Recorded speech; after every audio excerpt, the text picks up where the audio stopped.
सभी प्यारे दोस्तों को जय श्री राम। स्वागत है आप सबका यात्रा नगरी के एक और पवित्र सफर में। आज हम आ गए हैं भगवान श्री राम की जन्मभूमि अयोध्या धाम में, जिसे राम की नगरी भी कहा जाता है। ये जगह सिर्फ एक शहर नहीं बल्कि लाखों भक्तों के विश्वास का प्रतीक है। इस ब्लॉग में हम देखेंगे यहाँ के प्रसिद्ध मंदिर, सरयू घाट की आरती, राम जन्मभूमि मंदिर और कुछ ऐसे हिडन जेम्स जिनके बारे में बहुत लोग नहीं जानते। इस वीडियो में हम जानेंगे कि आप कैसे अयोध्या पहुंच सकते हैं, होटल और धर्मशाला कहां लें और यहां खाने पीने की क्या व्यवस्था है और इस पावन यात्रा में आपका कुल कितना खर्चा होगा। साथ ही साथ हम जानेंगे दर्शन और यात्रा में आपको किन किन बातों का ध्यान रखना है। तो पूरी जानकारी के लिए एक बार इस वीडियो को पूरा ज़रूर देखिएगा, जिससे आपको इस यात्रा की कंप्लीट जानकारी मिल सके। वीडियो शुरू करने से पहले अगर अभी तक आपने हमारे यात्रा नए चैनल को सब्सक्राइब नहीं किया है तो चैनल को सब्सक्राइब कर लें और बेल आइकन का बटन जरूर दबाएं ताकि हर नए वीडियो के अपडेट सबसे पहले आपको मिले। कैसे आप एक दिन में अयोध्या को पूरा घूम सकते हैं, आइए जानते हैं। अयोध्या पहुंचने का बेस्ट ऑप्शन है ट्रेन। अयोध्या में 2 रेलवे स्टेशन बने हुए हैं, एक अयोध्या कैंट और दूसरा अयोध्या धाम जंक्शन। अगर आप अयोध्या कैंट से आते हैं तो वहां से आपको गवर्नमेंट की सरकारी बसें और ई रिक्शा मिल जाएगा। ई रिक्शा आपसे 30 रुपये लेगा, जो आपको राम मंदिर के पास छोड़ देगा, और अगर आप बस से आते हैं तो वो आपसे 20 रुपये चार्ज करेगा। और दूसरा रेलवे स्टेशन है अयोध्या धाम जंक्शन। अयोध्या धाम जंक्शन मंदिर से करीब 700 से 800 मीटर की दूरी पर है। तो नियरेस्ट रेलवे स्टेशन है अयोध्या धाम जंक्शन। अयोध्या धाम जंक्शन अंदर और बाहर से बहुत खूबसूरत बना हुआ है। वैसे तो यहाँ पे आपको रूम की जरूरत नहीं पड़ेगी अगर आप सेम डे में वापस होना चाहते हैं, लेकिन फिर भी अगर आप रुकना चाहते हैं तो यहाँ पे आपको काफ़ी सारी धर्मशालाएं, होटल और होम स्टे देखने को मिलते हैं। यहाँ पे आपको 2 बेड का रूम 500 से 600 रुपये में मिल जाएगा। और अगर आपकी फैमिली बड़ी है, 7 से 8 लोगों की, तो उसके लिए आपको 4 बेड का रूम 1000 से 1200 रुपये में मिल जाएगा। यहाँ के होटल की डिटेल मैं आपको वीडियो के डिस्क्रिप्शन में दे दूंगा, आप उस पर कॉन्टैक्ट कर सकते हैं। होटल लेने के बाद अब हम चलते हैं नया घाट या सरयू घाट की ओर। उससे पहले रास्ते में ही आपको भगवान श्री राम का मुख्य द्वार देखने को मिलेगा, जहां से आप मंदिर की ओर जाएंगे। तो पहले हम चलते हैं नए घाट की ओर। राम मंदिर से नया घाट का डिस्टेंस है वो करीब 1.5 किलोमीटर के आसपास है। अगर वहां तक आप पैदल जाते हैं तो आपको वहां पहुंचने में 20 मिनट लगेंगे, और अगर आप ई रिक्शा से जाते हैं तो आपको वहां पहुंचने में सिर्फ 5 मिनट लगेंगे। नए घाट के पास में ही बना हुआ है लता चौक, जहाँ पे आपको एक सुंदर सी बहुत बड़ी सी वीणा नजर आएगी। ये लता मंगेशकर जी की याद में बनाया गया है। लता मंगेशकर चौक के पास में ही नया घाट है, जिसे राम की पैड़ी भी कहते हैं। यहाँ पे इस समय आपको लोग नहाते हुए नजर नहीं आएंगे, क्योंकि इस समय यहाँ पे दिवाली की तैयारियां चल रही हैं, ताकि अयोध्या को अच्छे से सजाया जा सके। तो यहाँ का पानी अभी सुखा दिया गया है और यहाँ पे दिवाली की तैयारियां चल रही हैं, ताकि यहाँ पे एक और गिनीज वर्ल्ड रिकॉर्ड बनाया जा सके। तो अब हम चलते हैं सरयू घाट की ओर, जहाँ पे हम स्नान करेंगे। सरयू नदी अयोध्या की पहचान है और ये सबसे खास जगहों में से एक है। आम भाषा में कहें तो ये घाट अयोध्या की जीवन रेखा है। सरयू नदी धार्मिक तौर पे बहुत पवित्र मानी जाती है। ऐसा माना जाता है कि यहाँ स्नान करने से सभी तीर्थों का पुण्य मिल जाता है और पाप दूर होते हैं। यह नदी भगवान श्री राम से जुड़ी है और भगवान श्री राम का बचपन भी इसी नदी के किनारे बीता। यहाँ तक कि उन्होंने अपनी अंतिम लीला यानी जल समाधि लीला भी इसी नदी के किनारे की थी। मैं आपको उस घाट की ओर भी लेकर चलूंगा। रामायण, वेद और कई ग्रंथों में इसका जिक्र मिलता है और हर साल यहाँ पे लाखों लोग सरयू में स्नान, आरती और पूजा करने के लिए आते हैं। तो राम मंदिर में दर्शन करने के लिए सबसे पहले हम सरयू नदी में स्नान कर लेते हैं और स्नान करने के बाद मैं आपको लेके चलूंगा राम मंदिर की ओर। सरयू नदी के पास में ही है लता चौक और लता चौक के पास से आपको ई रिक्शा और बसेस मिल जाएंगी जो राम मंदिर की ओर जाती हैं। और यहाँ पे गवर्नमेंट की तरफ से बैटरी वाले रिक्शे भी चलाए गए हैं, जिसमें 10-15 लोग बैठ सकते हैं। इस रिक्शे का किराया करीब 20 रुपये है। ये आपको राम मंदिर तक छोड़ देगा। लता चौक से 20 रुपये का रिक्शा लेके हम पहुंच गए राम मंदिर के मेन द्वार पे। इसके लेफ्ट हैंड साइड में आपको व्हील चेयर की सुविधा नजर आएगी, जो वृद्ध जन और विकलांग जनों के लिए दी जाती है। यहाँ पे आपको व्हील चेयर का कोई किराया नहीं देना है, लेकिन जो व्यक्ति व्हील चेयर लेके जाएगा उसके लिए आपको 150 रुपये पे करने होंगे और आपकी यहाँ पे एक ID देनी होगी। तो अब बात करते हैं कि आप रामलला की आरती में कैसे सम्मिलित हो सकते हैं। व्हील चेयर सुविधा केंद्र के पास में ही काउंटर बना हुआ है, जहाँ पे आप ऑफलाइन पास ले सकते हैं। यहाँ पे आपको सभी का आधार कार्ड दिखाना होगा। जितने लोग हैं उतने आधार कार्ड आपको दिखाने होंगे, उतने ही पासेस आपको यहाँ से जारी होंगे, अगर यहाँ पे स्लॉट अवेलेबल है। और यही चीज आप ऑनलाइन भी कर सकते हैं। ऑनलाइन पासेस बुक करने के लिए आप www.srjbtkshetra.org पर जाकर अपने पासेस बुक कर सकते हैं। यहाँ से आप अपने सुगम दर्शन के पासेस भी बुक कर सकते हैं।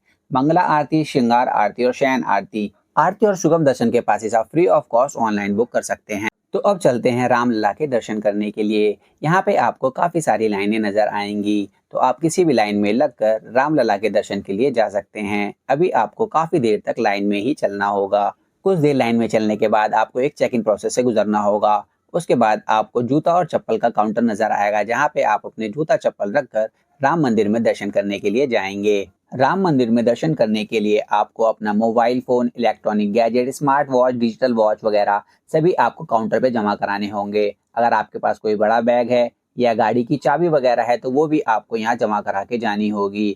और यहाँ तक कि आप मंदिर के अंदर प्रसाद भी लेकर नहीं जा सकते हैं, तो वो सभी चीजें आप काउंटर पे जमा करा कर जाएं। और जब आप राम मंदिर में जाएं तो सबसे राइट वाली लाइन में लगें, ताकि आपको राम जी के दर्शन ज्यादा देर तक हो। अगर आप लेफ्ट वाली लाइन में लगेंगे तो आपको दर्शन बहुत कम देर तक होंगे। तो मेरा सजेशन है कि आप राइट वाली लाइन में लगें। राम मंदिर में दर्शन करने के बाद बाहर निकलते ही आपको प्रसाद मिलेगा और उसी के पास में सीता की रसोई का भंडारा चलता है। अगर आप चाहें तो यहाँ पे भंडारे का आनंद भी ले सकते हैं, लेकिन कुछ रुपए दान पात्र में जरूर डालें। रामलला के दर्शन के बाद अब बात करते हैं खाने पीने की। खाने पीने के यहाँ पे सभी ऑप्शन अवेलेबल हैं। समोसा हो या कचौड़ी, या फिर आप मीठे के शौकीन हो, यहाँ पे आपको सभी प्रकार का भोजन मिल जाएगा। यहाँ पे आप 40 रुपए से लेके 150 रुपए तक की थाली का आनंद ले सकते हैं। अब मैं आपको यहाँ से लेके चल रहा हूँ हनुमानगढ़ी, यहाँ का एक और फेमस मंदिर, जहाँ पे आपको भक्तों की भीड़ देखने को मिलती है। यहाँ पे मंगल और शनिवार को काफी भीड़ देखी जाती है। अगर आपके पास कोई बैग या सामान वगैरह है, अगर चप्पल जूते आपको उतारने हैं, तो आप जहाँ से प्रसाद लेंगे वहीं पे आप अपने जूते, चप्पल और बैग वगैरह रख सकते हैं और वापसी में आप उन्हें वहां से ले सकते हैं। हनुमानगढ़ी मंदिर राम मंदिर से बिल्कुल पास में है। यहाँ पे आप 5 मिनट का वॉक करके पैदल आराम से पहुंच सकते हैं। हनुमान जी के इस मंदिर में आपको दर्शन करने में करीब आधे से 1 घंटे का समय लग सकता है। और इसकी टाइमिंग की बात करें तो यह मंदिर सुबह 6 बजे से रात 10 बजे तक दर्शन के लिए खुला रहता है।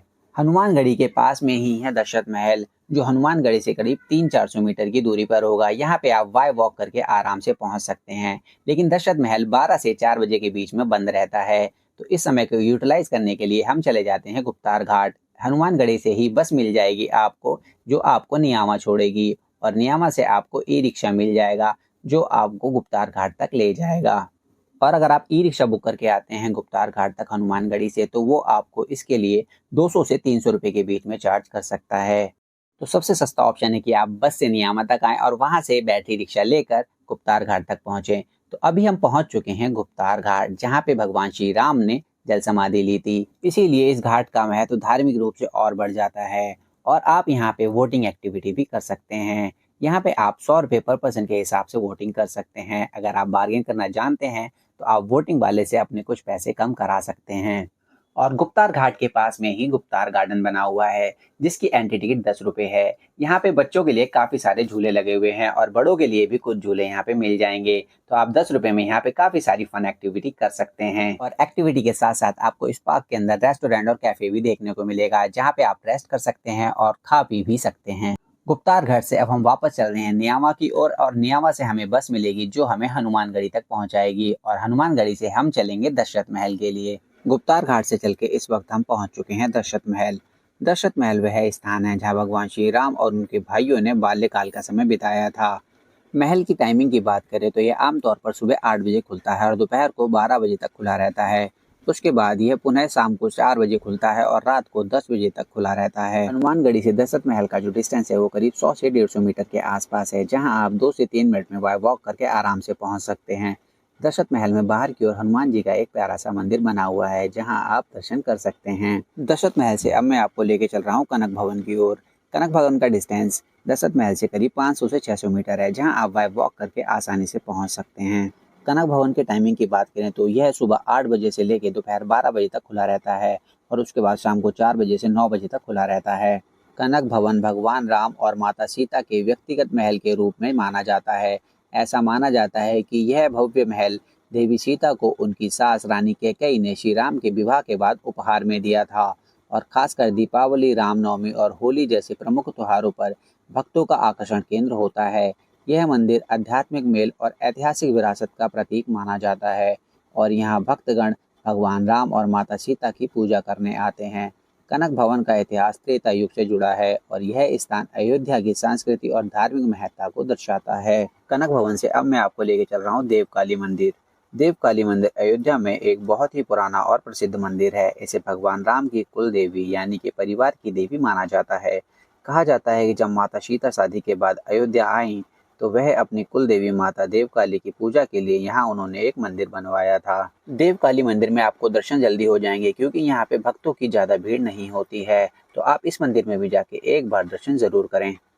देवकाली मंदिर से 4-5 मिनट की दूरी पर है तुलसी उद्यान। तुलसी उद्यान अयोध्या में एक प्रसिद्ध और खूबसूरत बगीचा है जिसका नाम महान संत और कवि गोस्वामी तुलसीदास जी के नाम पर रखा गया है। तुलसीदास जी ने रामचरितमानस जैसी पवित्र रचना की है जो भगवान राम की जीवन गाथा को कहती है। तुलसी उद्यान पर्यटकों के लिए भी अब एक महत्वपूर्ण स्थल बन गया है जहाँ लोग तुलसीदास जी को श्रद्धांजलि देते हैं और रामनगरी की सांस्कृतिक और धार्मिक विरासत से जुड़ते हैं। यहाँ आना भक्तों और सैलानियों दोनों के लिए ही शांति और आध्यात्मिक अनुभव का स्थान है। तुलसी उद्यान से अब मैं आपको लेके चल रहा हूँ नागेश्वर नाथ मंदिर। नागेश्वर नाथ मंदिर राम की पैड़ी के पास में स्थित एक भगवान शिव का एक प्राचीन मंदिर है। ऐसा माना जाता है कि इस मंदिर का निर्माण भगवान राम के पुत्र कुश ने करवाया था। यह मंदिर बहुत ही प्राचीन है और इसकी महत्ता को लोग बहुत मानते हैं। कहते हैं कि भगवान शिव का यह मंदिर बहुत शक्ति प्रदान करता है और सावन और शिवरात्रि के त्योहारों पर अखंड मंदिर में बड़ी धूमधाम से पूजा की जाती है। यहाँ का शिवलिंग बहुत ही प्राचीन माना गया है और भक्त यहाँ भगवान शिव की पूजा करने आते हैं। यह मंदिर अयोध्या में राम की पैड़ी के पास है और बहुत दूर दूर से श्रद्धालु यहाँ दर्शन करने के लिए आते हैं। नागेश्वर नाथ मंदिर से अब मैं आपको लेके चल रहा हूँ सरयू घाट पे भव्य आरती की ओर। सरयू घाट अयोध्या में एक पवित्र और बहुत ही प्रसिद्ध घाट है जहाँ रोजाना भव्य आरती होती है। सरयू नदी के किनारे शाम के समय आरती का आयोजन होता है जो भक्तों और पर्यटकों के लिए एक बेहद आध्यात्मिक अनुभव होता है। सरयू घाट की आरती साल के मौसम के अनुसार अलग अलग समय पर शुरू होती है। गर्मियों में यह शाम 7 बजे के आसपास शुरू होती है जबकि सर्दियों में ये 6 बजे के आसपास शुरू हो जाती है। आरती में बड़े बड़े दीप जलाए जाते हैं, शंख बजाए जाते हैं और भजन कीर्तन के साथ सरयू और भगवान श्री राम की पूजा की जाती है। आरती के दौरान पूरा घाट चमक उठता है और भक्त हृदय से भगवान की भक्ति करते हैं। सरयू घाट की आरती देखने के लिए लोग दूर दूर से आते हैं। यह आरती अयोध्या के सबसे खास और धार्मिक आयोजनों में से एक है। अंत में बात करते हैं अयोध्या के एक दिन टूर पे आपका कुल कितना खर्चा होने वाला है। Hotel 500, food 250, local transportation 150, voting 100 और प्रसाद की बात करें तो 200, कुल मिला के 1200 रुपये। प्लस इसमें आप ट्रेन टिकट जोड़ लीजिए तो करीब आप 1500 से 2000 रुपये में बहुत आराम से यहाँ घूम सकते हैं। आई होप दोस्तों आपको वीडियो पसंद आया हो। दोस्तों वीडियो पसंद आया तो वीडियो को लाइक करें, फैमिली फ्रेंड के साथ शेयर करें और अगर हमारे यात्रा चैनल पर नए हैं तो चैनल को अभी सब्सक्राइब करें और बेल आइकन का बटन दबाएं ताकि हर नए वीडियो के अपडेट सबसे पहले आपको मिले। इस यात्रा को लेकर आपको कोई कमेंट है तो आप हमें कमेंट सेक्शन में जाके पूछ सकते हैं। मिलते हैं आपसे नेक्स्ट वीडियो में। Thanks for watching.